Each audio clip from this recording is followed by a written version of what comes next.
The story of our origins begins here, on the banks of this ancient river. The wind howled across the wild plains, carrying the heavy scent of rain and unseen predators.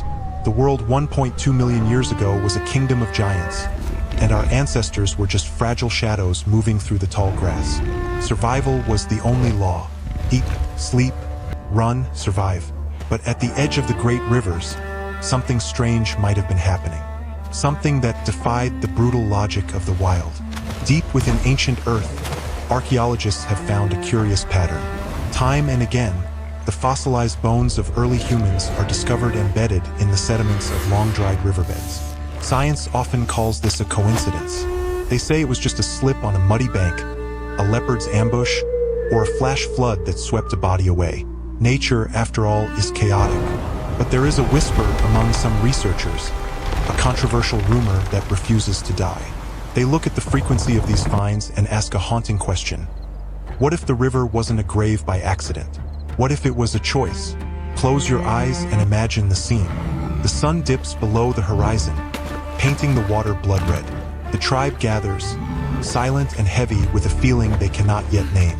They carry a fallen kin, a hunter, a mother, a child. They do not leave the body for the hyenas on the open savannah. Instead, they wade into the cold, rushing current. Perhaps they believed the moving water was alive.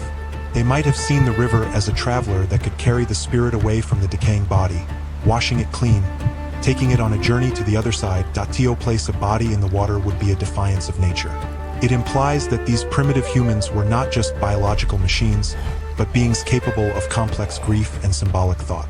It suggests that the water was our first god, and the splash of a body breaking the surface was our very first prayer. We cannot prove it. The water leaves no scars, and the stones do not speak.